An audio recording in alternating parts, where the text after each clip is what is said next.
Wow, thank you, AgentConf. This is an honor to be here. I'm super excited about this opportunity to be in the Alps. I've never been in this part of the world before, and so I'm just so thrilled to be here.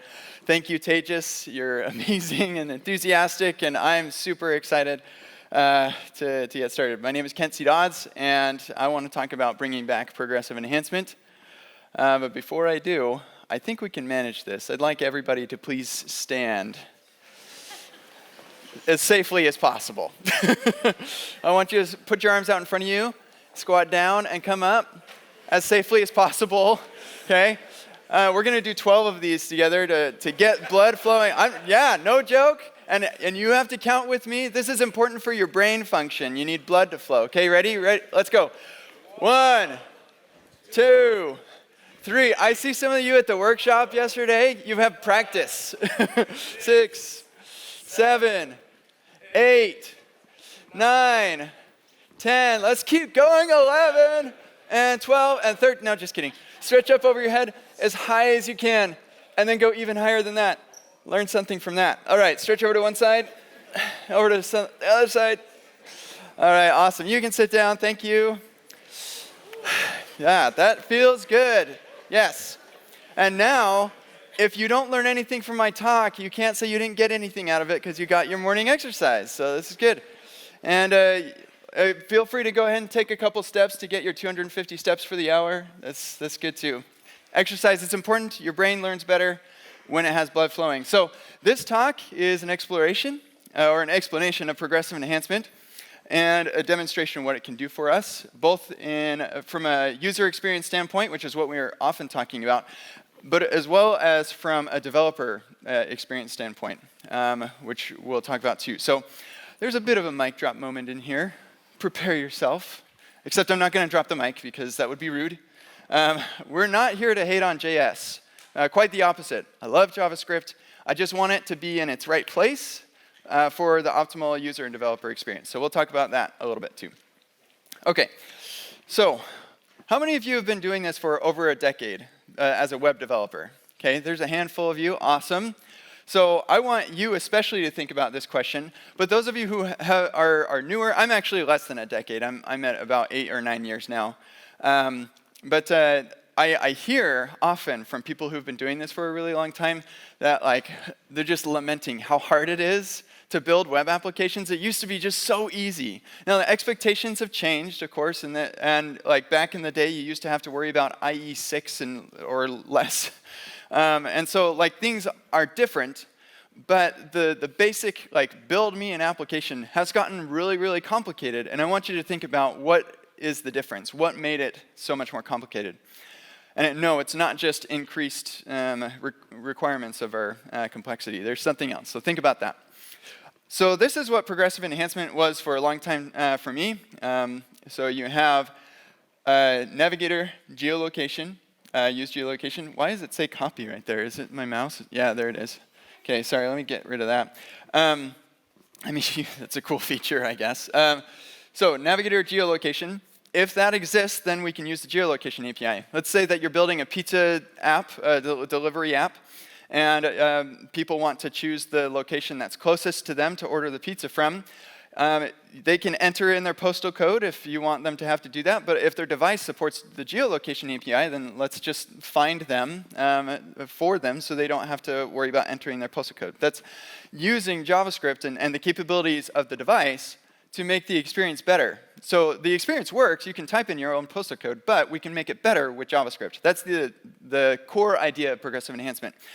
At least it was for me. But progressive enhancement is actually bigger than this, and it's been around for a long time. It was introduced 20 years ago. Can you believe 2003 was 20 years ago? It makes me feel super old. There are actually probably some people who were born with a 2 at the beginning of the year. Which here in this room. And welcome, we're so happy to have you. That is so cool. That's amazing. So, introduced in 2003, progressive enhancement. These are the core tenets of progressive enhancement. The basic content should be accessible by all web browsers. The functionality should be accessible by the web browsers. The sparse semantic markup contains all content. Enhanced layout is provided by externally linked CSS, so none of this inline style is nonsense. Enhanced behavior is provided by externally linked JavaScript, so no on-clicks on the HTML elements, no thanks. And end-user web browser preferences are respected. And there are really important reasons why each one of these points exists, but we're going to focus on the JavaScript piece because I'm a JavaScript developer and I like JavaScript a lot. So let's talk about enhanced behavior. I want to convince you that enabling the experience with JavaScript is fine. Like most apps that we're using these days do that, but enhancing it is way better, and not just for the user, but for us as well as software developers. So I want to give you an example of what the status quo is. I could have used a lot of different apps for my example. I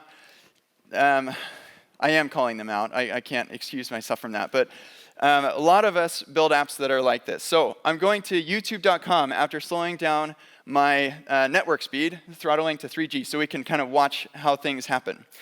So slow down to 3G, we go to youtube.com.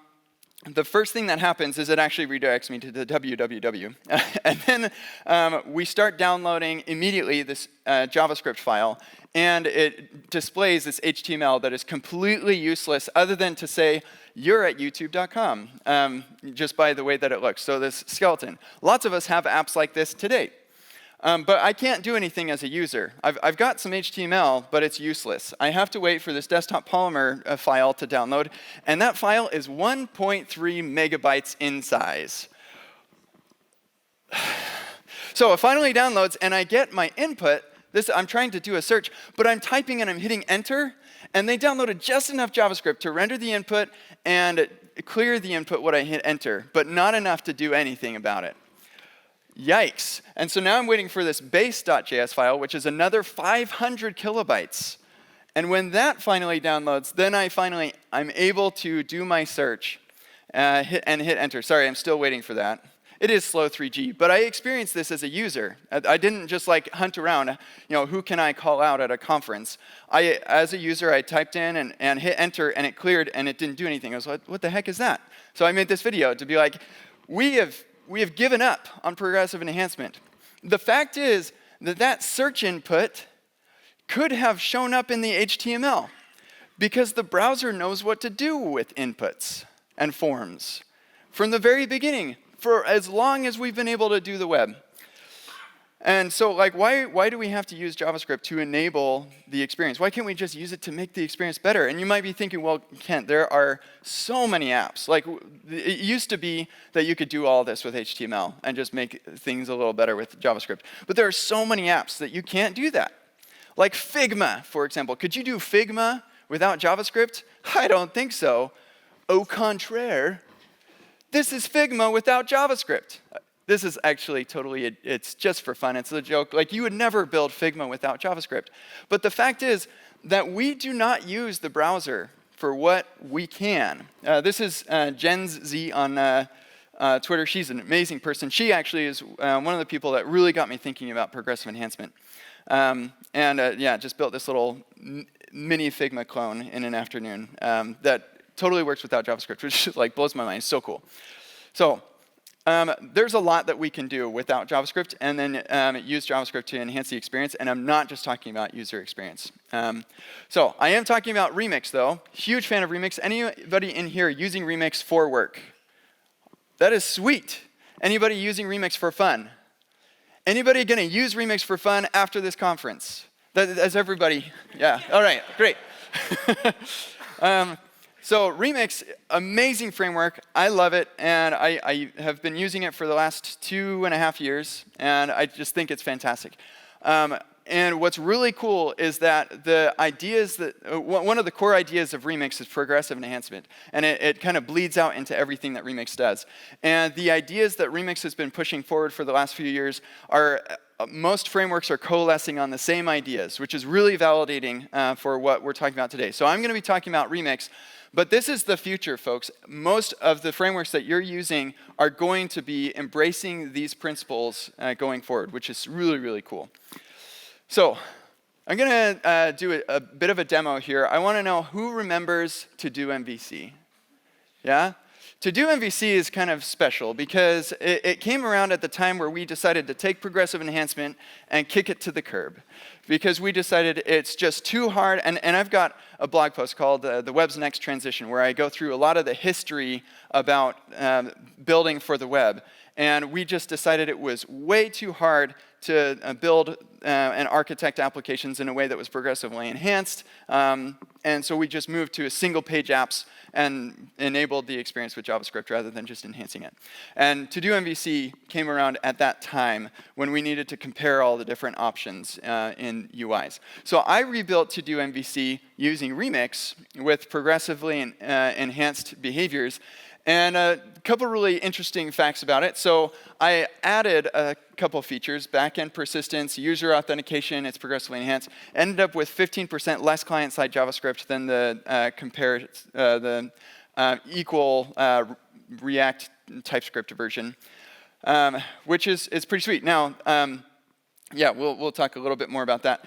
So we have more features, less JavaScript, and watch this.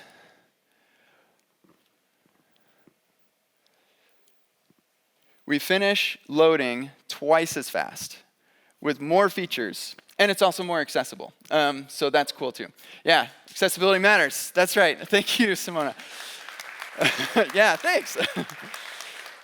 So, and also that wasn't on a CDN. I should have mentioned that this was on a device in India on a slow 3G network. So like most of the time your applications aren't loading that slow for everybody. But I tried to like do the worst experience possible. The one on the right was actually serving from a CDN, and the one on the left was not a CDN, it was in the US. So it's amazing to me, like the stuff we've got these days, people. So cool. So in my version of the app, JavaScript does not enable the experience. So I disable JavaScript. You can see those files are showing up in the network tab, but they're blocked. And the entire experience works. You can add new to-dos, you can delete to-dos, you can check them off. All of this stuff works without JavaScript. It does not enable the experience, which is really important. And the way that this works is, like I said earlier, the browser understands forms. And so YouTube could have just, like, all it needed was just render an input for that, on that initial HTML, and it would have solved at least my use case at the time. And so just leverage what the forms know how to do. They will serialize the contents of the form and send that off to the, as a post or a get, depending on your configuration of the form, to the backend. And if your backend understands that, then your backend can make the changes and then send a redirect. It's post-redirect get, so you don't need that confirmation dialog that says, don't hit the back button. But this is how it works. So you've got your form. We have method post, and so that's what says, hey, I want you to serialize this as form data on the request that you make. I want it to be a post body. And then we have a hidden input. And the reason that we do a hidden input is this is our toggle check mark. So you can, those buttons, they don't have to have an on-click. It can be a form. And so we have a hidden input because we don't have to have the user to type in the ID of the thing that they want to check off. So we just put a hidden input. This is the to-do ID that we want. Those of you who have been doing this for over 10 years, you're like, why is he harping so much on hidden inputs? But for the rest of us, like I never used a hidden input before I started using Remix. And so that will get serialized. The same thing for what the new value should be. So I want the new value to be true when I submit this form. And then I say, hey, backend, this is what I want you to do. This is backend implementation detail. You could also hit a specific endpoint if you wanted to change that action. Yeah, so this is what I want. This is my intent. Yeah, fun fact, buttons can have names and values. That's awesome. So you could have like 60 submit buttons in a single form and all have different name and value, and whatever one the user clicks on is the one that gets in the form. That was a today I learned at one point. So I want to come back to this question: why was web dev so much easier before? What changed about web development? And thinking about that some more, I want to ask you another question. What is the state management library I'm using for this app? Like, is it Redux, MobX, Apollo? What is the client-side state management library that you think I'm using for this app? Wait a second. I can't be using a state management library. There's nothing. It wouldn't load. So no, I am not using a state management library. That's what it was. That's what made it so hard, is we had to manage state. The mental model changed when we went to SPAs. Multi-page app mental model, way, way simpler than the SPA mental model. It's because you don't have to worry about state. When you're building a multi-page app, your Redux store is the database. And there's no dispatch or anything. You literally, the user would post a form, and you would say, okay, great, let me update the database and send a redirect, a get redirect. And the browser would be like, oh, great, let me go get this. And then your server would be like, I don't know whether I've ever seen you before, and I don't care. I'm just going to go to the database and get the new stuff and send it. So there's none of this management of state, making sure that we're synchronizing the back-end state with our client-side state. So I think we can agree, the mental model was way easier, but the capabilities of SPAs are so much better. Who wants a full page refresh when you hit the favorite icon on a tweet? No thanks. Or on a Mastodon toot. If that's what you're doing, that's fine too. We don't want to refresh on that. That's garbage. So no thanks. I want the SPA capabilities, but I want the mental model of an MPA. That's what I want. So the developer experience is really great if you have that mental model, but the user experience is really great if you have the SPA capability. And that's what frameworks like Remix are offering. And they offer it because of a focus on progressive enhancement. So there's no application state management with Remix. Of course, there is state management, like you have a dialog or something pops up, whatever. There's for sure state management, but no application state management. And that's what's hard. The like hyper-localized state management, that's easy. But application state, that's hard. No state management with Remix. There it is. Boom. I should have had like a little explosion. Okay, so let's talk about a couple specific examples. So I have no JavaScript on the page here. When I do any mutation, you see the favicon is spinning. So this is the browser pending UI. That's a built-in feature of the browser. That's great. So when I add JavaScript, we automatically make it worse by making fetch calls instead. And the reason is because the browser's not going to do a spinner when we do a fetch call. Because you could do like millions of fetch calls on the page and your spinner would always be going. So like that was a good default, good idea, browser. But we unenhanced by adding JavaScript. This is not good because now I submit something, I click on something, and I'm just waiting and I don't know if the application's responding. So that's not good. So here's an example, or the component that you're looking at for each of those list items.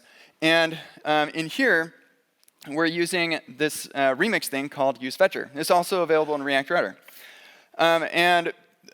These fetchers are responsible for rendering the form that we use. And what this ultimately renders is just a regular form. So if you don't have any JavaScript that loads on the page, it will just submit like a regular form does.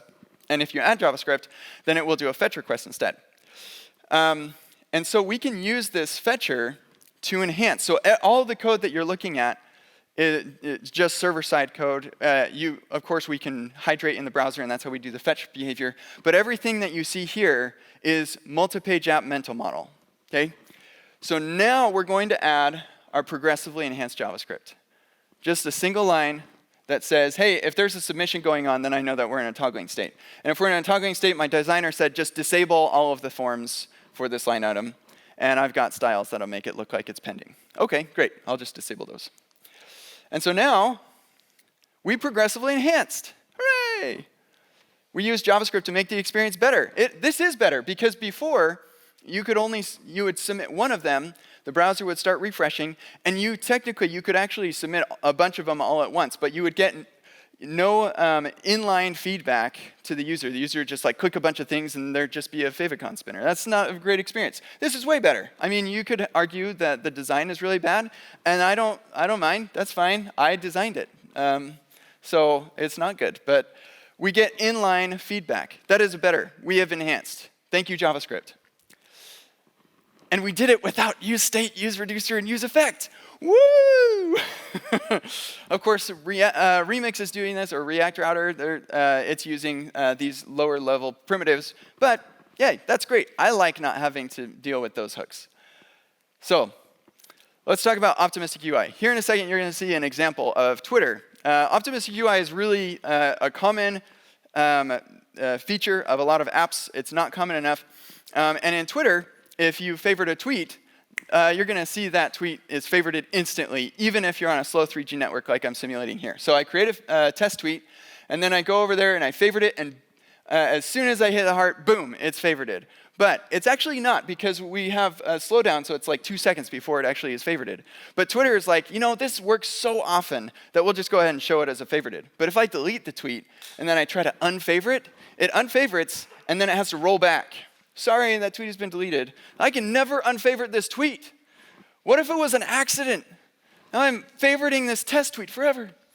But no, this is the right behavior.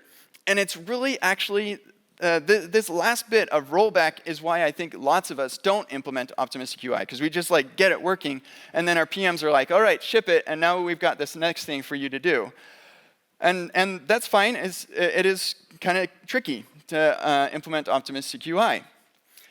But in a browser, the way that things work with the browser, I'll just move that out of the way. The way that things work in a browser is the user submits the data. Let's pretend we don't have JavaScript. They submit the data.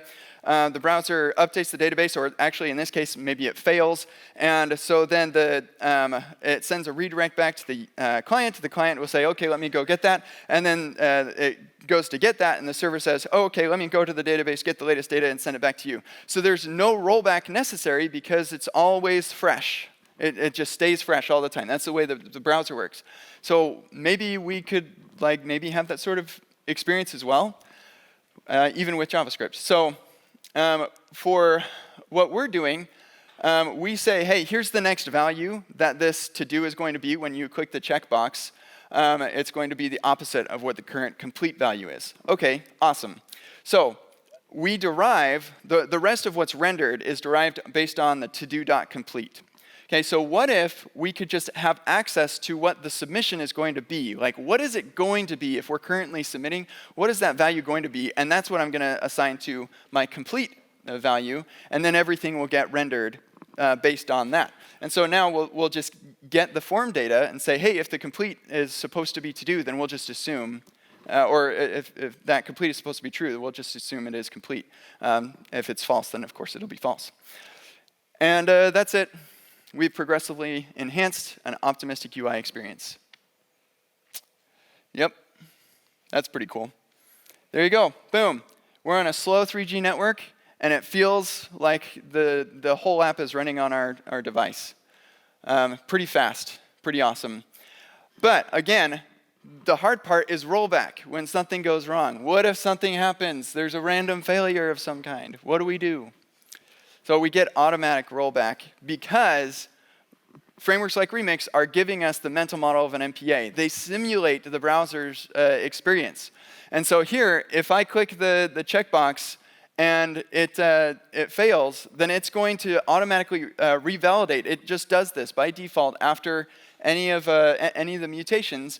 And so even though I probably should have an error message in there, and I totally could, and I just lazy Kent, it will restore to the proper place. And again, no use state, no set state, no dispatch, none of that is necessary because the framework itself is emulating the browser. And so I can just think I'm building an MPA and then progressively enhance with just a little bit of JavaScript to make things better.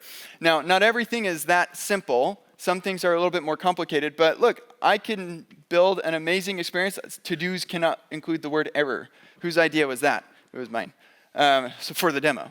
So you can actually use this app, and you can try typing error. It will do that. And we can just have this really awesome user experience with a really great developer experience.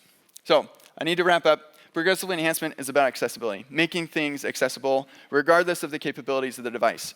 I actually had somebody bring up my to-do MVC example on an old Nokia, with the buttons, whatever those phones were called, like those bricks, They pulled it up on that device and it worked.